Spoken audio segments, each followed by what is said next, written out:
Iran একটা ভয়াবহ হামলা চালাইছে কুয়েতের বিমানবন্দরে। এটার কারণে কুয়েত দেশের মধ্যে একটা বিশৃঙ্খলা তৈরি হয়ে গেছে এখন, এবং কুয়েতের যে বিমানবন্দরটা আছে সেটা টোটালি ভাবে শাটডাউন অর্থাৎ বন্ধ করে দেওয়ার জন্য সরকার বাধ্য হয়েছে। এখন হঠাৎ করেই কেন ইরান কুয়েতের উপর এরকম হামলা চালাইছিল, অর্থাৎ যুক্তরাষ্ট্রের উপরে হামলা চালাইতেছে সেটা তো আপনারা জানেন, কিন্তু হঠাৎ করেই কুয়েতের উপরে কেন ইরান এরকম বড় ধরনের একটা হামলা চালাইলো?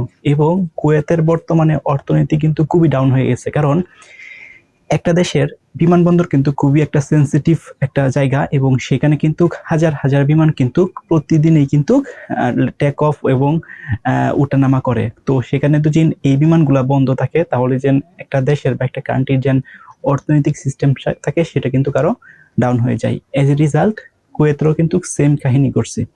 এখন কুয়েত কিন্তু হয়তো প্রকাশ্যে না, সামনে সামনে না, কিন্তু গোপনে কিন্তু যুক্তরাষ্ট্রের সাথে ইনভলভ, এবং মধ্যপ্রাচ্যের আরো যে দেশগুলো আছে, যে দেশগুলো হচ্ছে ইরানের বিপক্ষে, সেই দেশগুলোর সাথে ইনভলভ হয়ে গোপনে হামলা চালানোর প্রচেষ্টা করছিল কুয়েত। এটার কারণে কিন্তু ইরান জেনে গেছে যে কুয়েত হচ্ছে গোপনে গোপনে তাদের অনেক ক্ষতি করার চেষ্টা করতেছে। এটার কারণে কিন্তু একটা ভয়াবহ হামলা চালাইছে ইরান। এখন ইরান যে হামলাটা চালাইছে সেটা কিন্তু খুবই নর্মাল, মানে নর্মাল বলতে হচ্ছে যে ভয়াবহ হামলাটা যে চালাইছে সেটা হচ্ছে ইরানের কাছে কিন্তু একটা নর্মাল, কিন্তু কুয়েতের কাছে খুবই শক্তিশালী একটা হামলা। এখন চিন্তা করে দেখেন, ইরান যদি কুয়েতের উপরে কয়েকটা ব্যালিস্টিক মিসাইল নিক্ষেপ করে দেয়, তাহলে কুয়েতের যে কান্ট্রিটা সেটা কোথায় গিয়ে দাঁড়াবে? কারণ কুয়েত তো যুক্তরাষ্ট্রের মতো এত শক্তিশালী না, এত ডেভেলপ কান্ট্রি না।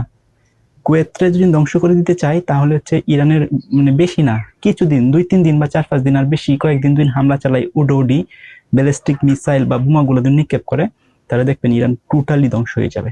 এখন ইরান কিভাবে সাহস পায় যে কুয়েত কিভাবে সাহস হয় যে ইরানের বিপক্ষে যে যুদ্ধটা করতো?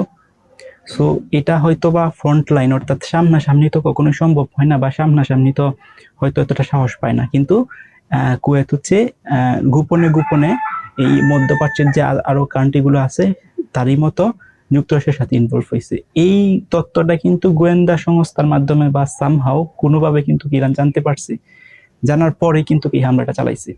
এখন হামলা চালানোর পর থেকেই তাদের যে বিমানবন্দরটা আছে কুয়েতের, সেই বিমানবন্দরটা টোটালি শাটডাউন করে দিছে। গত 24 ঘন্টা ধরে কোনো বিমান ওঠানামা করতেছে না কুয়েতের এই আন্তর্জাতিক বিমানবন্দরতে। সো যেহেতু এখানে হিউজ অফ অ্যামাউন্ট যাত্রী আছে, এবং যে টার্মিনাল গুলো আছে বিমানবন্দরের, সেই টার্মিনাল গুলো কিন্তু ব্যাপক ক্ষতিগ্রস্ত হয়েছে, এক প্রকার ধ্বংসের মতনই হয়ে গেছে এই টার্মিনাল গুলা। সো একটা বিমানবন্দরে কিন্তু বেশ কিছু টার্মিনাল থাকে, টার্মিনাল 1, টার্মিনাল 2, টার্মিনাল 3, এরকম আরো অনেক, বা একটাও টার্মিনাল থাকতে পারে। এরকম ওই যে বিমানবন্দরটার মধ্যে এই হামলাটা চালাইছে ইরান, সেখানে যে টার্মিনাল গুলো আছে সেই টার্মিনাল গুলো কিন্তু পুরোপুরি ধ্বংস হয়ে গেছে। এখন বিমান যে ওঠানামা করবে, যে একটা সিচুয়েশন থাকে এয়ারপোর্টের, সেই সিচুয়েশনটা কিন্তু এখন কুয়েতের বিমানবন্দরে নাই। সো হয়তোবা ইরান যদি আর কোনো হামলা না চালায় এই বিমানবন্দরে, তাহলে নেক্সট কয়েকদিনের ভিতরে যে ধ্বংস বা যে ক্ষতিটা হয়েছে সেটা হয়তোবা কুয়েত সরকার বা কুয়েত প্রশাসন সেটাকে ডেভেলপ করে হয়তোবা আবার বিমান চলাচলের যে উপযোগী একটা ব্যবস্থা সেটা হয়তোবা করে নিতে পারে, বাট নট শিওর। এর মধ্যে দিন আবার ইরান আবার হামলা চালায় কুয়েতের এই বিমানবন্দরে, তাহলে হয়তোবা এই বিমানবন্দরটা একদম টোটালি শাটডাউন হওয়ার সম্ভাবনা আছে, এবং টোটালি অকেজি হওয়ার সম্ভাবনা আছে। তো এখন শুধু সময়ের দাবি, দেখা যাক ইরান আরো হামলা চালায় কিনা। মনে হয় না আর হামলা চালাবে, বাট যদি চালায় তাহলে কিন্তু ইরানের যে হামলাগুলো চালাবে সেটার জন্য কিন্তু কুয়েত খুব বড় ধরনের কিন্তু ক্ষতির মুখে হবে, এবং হচ্ছে অনেক কিছু আরো যে তাদের স্থাপনা আছে সেগুলো কিন্তু ধ্বংস হয়ে যাবে।